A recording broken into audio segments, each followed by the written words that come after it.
Your nightmare tonight will be strangers in the woods. This ruins everything, Lucy, wailed Jessica when I called her to deliver the bad news. I can't believe you're getting shipped off to... What's the name of the town anyway? Fairview, I said with a long, very sad sigh. I twisted the phone cord around my finger. I could just cry. I'm not usually so depressed. Actually, Jessica says I'm annoyingly happy most of the time, but finding out that I'd be spending 6 weeks this summer with my great aunt Abigail in her boring farm town was enough to put me in a bad mood forever. I mean, there's nothing in Fairview but tractors and cows and cornfields. I hope that something exciting had happened to Fairview since my last visit to great aunt Abigail's 2 summers before, but when Dad pulled the car into town, the place looked even duller and drabber than I remember. One grocery, a hardware store, a gas station, and a tiny library. We bumped our way down to Great Aunt Abigail's long dirt road and pulled up in front of 25 Butterfly Lane, her small red brick house.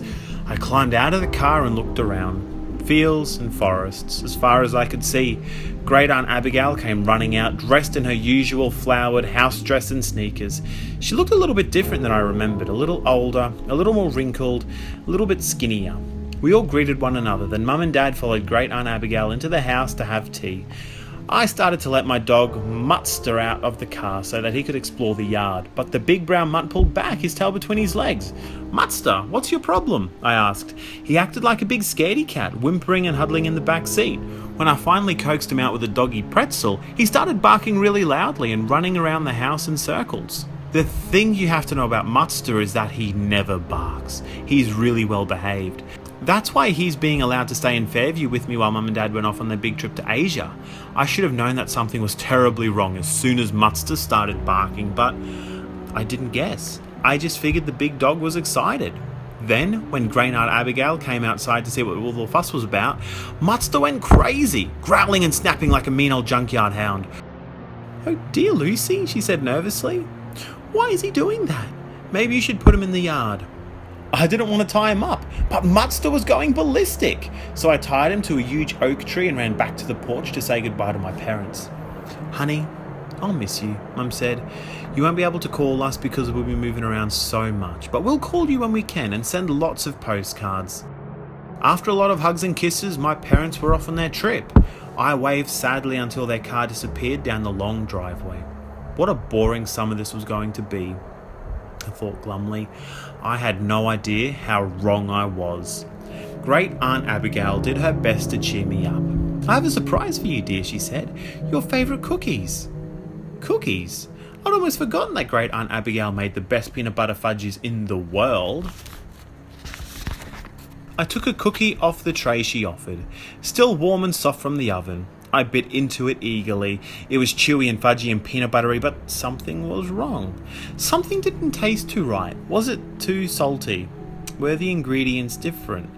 How weird, I thought. Great Aunt Abigail's cookies are always perfect. I could see her watching me eagerly, so I finished the cookie and pretended to love it. Then I jammed a few cookies in my pocket and threw on my denim jacket. "I'm taking Muttster for a walk," I called out, just to relax him. "Have fun, dear," she said, "but stay out of the woods, okay?" That's weird, I thought. She never warned me away from the woods during my other visits. Muttster and I had a nice walk in the sloping green fields. At times the dog seemed almost as calm and playful as always, but then he would start barking excitedly again for no reason at all. I couldn't get to sleep that night. Maybe it was because Muttster had to spend the night outside as punishment for his constant barking. At home, he always slept at the foot of my bed. I tried reading a book, but that only made me feel more awake, so I gazed out the window and counted the stars. That's when I saw the frightening lights. In the purple night sky, 6 lights forming a circle. At first I thought they were super bright stars because they were up in the sky, but then I realized they were moving, lowering slowly to the ground. As I stared with my mouth hanging open in amazement, the lights hovered over the woods on the other side of Great Aunt Abigail's cornfield. I felt their light washing over me, brightening my whole room, bright as daylight. Then slowly, the circle of lights lowered into the woods and it became dark again. A cold shudder shook my body. What had I just seen? I crept down the hall to Great Aunt Abigail's room and called softly outside her closed door, but she has always been a sound sleeper. She didn't wake up. Back in my room, I could hear Mutster down in the yard, barking furiously. I shut the window tight. How would I ever get to sleep? "Do you know what those lights are out in the woods?" I asked Great Aunt Abigail as I sat down to breakfast. She narrowed her eyes at me. I thought I saw her cheeks go pink. "Lights? What lights, dear? How do you want your eggs?" "Scrambled, please. There were about 6 lights, all in a circle. They were so weird." "Don't worry, dear. I'm sure it's just reflections or something. Have you fed Mutster?" Why is she so eager to change the subject, I wondered. Why does she seem so nervous? Her scrambled eggs tasted a bit different too, not as fluffy and fresh tasting as in the past. After I ate, I took Mutster his breakfast, a bowl of dry dog food. Then I sat on the lawn, talking to the dog and staring at the woods, hoping to see something, anything that might explain those lights. Thinking about those lights made me feel strange. You know how your stomach feels after you've just eaten like 5 slices of pizza? That was it, only more nervous and fluttery. My stomach felt even funnier after Great Aunt Abigail and I took a drive to the hardware store. Did I say drive? It was more like a roller coaster ride. To my shock, my usually careful great aunt drove like a maniac. We almost clipped the mailbox on the way out of the driveway. Then she kept weaving from lane to lane and whizzing right through stop signs. I held onto the dashboard, too terrified to scream. I got my voice back when we finally pulled over on Main Street. "Aunt Abigail," I cried breathlessly. "Is there something wrong with the car? Why are you driving like this?" "Like what?" she replied innocently. The only thing more frightening than the drive to town was the drive back to the house. By the time we returned, we'd gone through 2 red lights, terrorised a farmer on his tractor, and missed a parked car by only an inch. Great Aunt Abigail didn't even seem to notice that anything was wrong. My heart still in my mouth, I leapt out of the car and staggered over to Mutster. He wagged his bushy brown tail and licked my face, as if I'd just been gone for 10 years, but he stopped mid-lick when Great Aunt Abigail climbed out of the car.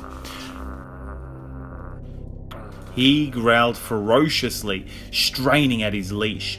What is going on here, I asked myself. Why does everything seem so different? Why does everything seem so different? So wrong. I saw the eerie lights again that night. And the next night too, bigger and brighter than ever, hovering in a circle over the woods. As I pressed my face up against the window to watch them, I suddenly had a frightening thought. They looked just like the lights of the alien spaceship in my favourite movie, Attack of the Pod People. I tried desperately to come up with another explanation for the lights. Street lights? Not in Fairview. A plane. A plane couldn't hover like that, and I'd never seen a plane with lights that bright. I felt a chill down my back as I realised there was no other explanation. Aliens had invaded Fairview, and they were landing in the woods near my great aunt's house. Wrapping my arms around myself to stop the chills, I found myself thinking about Great Aunt Abigail. She seemed so different, so changed. Had the aliens taken over Great Aunt Abigail's mind, just like in the Pod People movie? I could hear Mutster start to bark down in the yard. Dogs have a sixth sense. I knew. Mutster sensed that Great Aunt Abigail was possessed by an alien.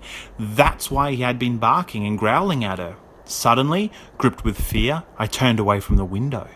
Was I next? Would the aliens come after me next? I had to get out of there, run away, but where? Mum and Dad were thousands of miles away. Should I call my best friend Jessica back home? She'd think I was joking. Besides, how could she even help? I needed someone closer. The police. Trying not to make a sound, I crept down the stairs to the phone in the kitchen. Great Aunt Abigail, or whoever she was, had gotten there first. She had her back to me.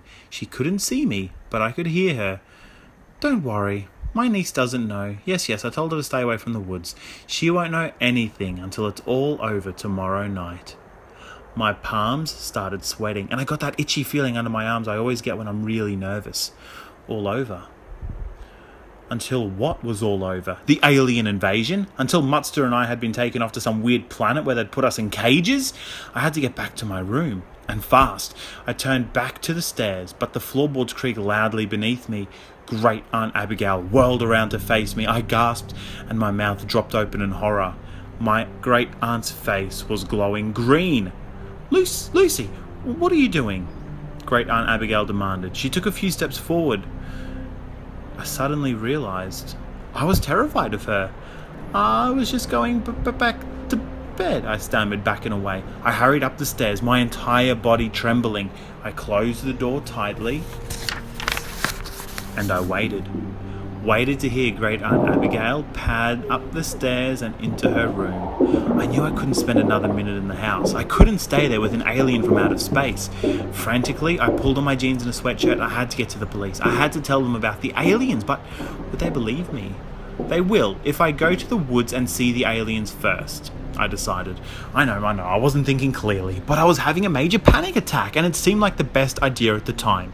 I sneaked silently down the stairs and out the back door. I should have woken up Mutster and brought him with me into the woods, but I was so out of my mind with fear I didn't even think of him. I ran across the backyard, heading to the woods.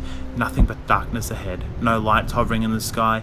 What was waiting for me in that darkness? Were there really aliens there? I needed to get a glimpse of them, just a glimpse, so I could describe them to the town police. The woods were dark, steamy and wet. It was like plunging through a thick jungle. There was no path, so I had to push my way through, stumbling over logs and marshy ground. As I made my way, I kept hearing rustling noises on both sides of me. Was I being followed? Was I being watched?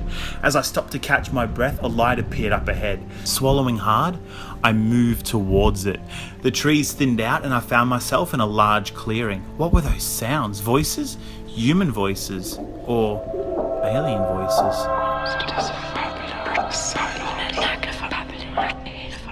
I gasped as the bright lights washed over me. The white beam blinded me, captured me in a harsh spotlight. I shielded my eyes as the light hovered over me, closing in, covering me, holding me helpless. "Bring her here," I heard a deep voice order.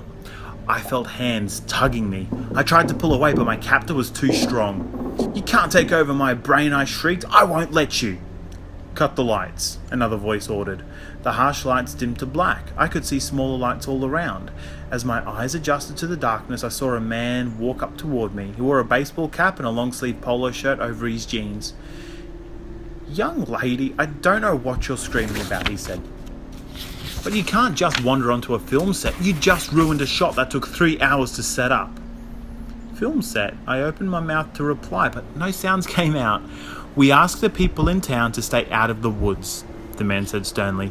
"We're finishing our movie tomorrow, then we'll be out of here." Movie? I took a deep breath, trying to get myself together. Suddenly I heard dogs barking. "The dogs are ready," a young woman carrying a clipboard announced. She raised a dog whistle to her lips. She blew into it. It made no sound that I could hear, but the dogs immediately barked louder. That explains why Mutster has been barking all the time, I told myself. He keeps hearing the dog whistle from the woods. Everything made sense now. Great Aunt Abigail warning me to stay out of the woods, the bright lights, my great aunt saying on the phone that it'll be all over tomorrow night. I'm sorry, I told the man. Really, I'm so sorry. I felt like a total jerk. I ran all the way home. Great Aunt Abigail was waiting for me at the back door. Her face was tight with worry.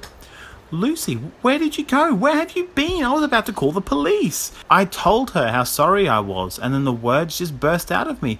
"I saw the lights, and Mutster was acting so strange, and your skin was green, and you drove so wildly, and the cookies were wrong, and... Great Aunt Abigail wrapped me in a big hug and held me till I stopped trembling. When I finally backed away, she was chuckling. "I guess my green mint julep facial mask would give anyone the creeps," she declared. I laughed too. "I should have told you about the movie, folks," Great Aunt Abigail said, shaking her head, "but I figured they'd be gone by tomorrow." I started to say something, but she raised a hand to stop me. "Look, I have more to explain," she said, frowning. "I have a confession to make, Lucy. I lost my glasses just before you arrived, and I've been trying to get along without them." "That's why your driving was so wild," I cried. She nodded. "That's why my cooking may have been a little bit off. It's so hard to see the ingredients." We hugged each other again and shared a good laugh. "I can't believe you thought I was an alien from out of space," Great Aunt Abigail said. "You've seen too many movies." She was right. I felt like a fool. We had some hot chocolate. It didn't taste quite right, but I didn't complain. Then I made my way upstairs to go to sleep. The night had grown cold, and I love sleeping with the windows open, so I went to the linen closet to get an extra blanket. As I pulled open the door, Great Aunt Abigail's glasses tumbled out. Terrific, I thought. Now she won't have to buy new ones. I picked them up and carried them down the hall to her room. Aunt Abigail, I called. The door was open a crack. I pushed it open and stepped inside. She stood with her back to me. Aunt Abigail, look, I found your... The words choked in my throat as she turned around to face me, and I saw the 4 slimy tentacles waving at her side. Her skin glowed bright green in the light from the dresser top, and her 3 fat black lips made sucking sounds as she unrolled a long blue tongue.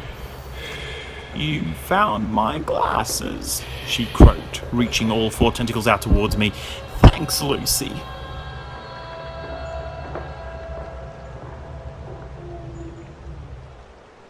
Thank you, Traveller, for being here tonight and letting me be a part of your nightmares. I hope you find your way back real soon.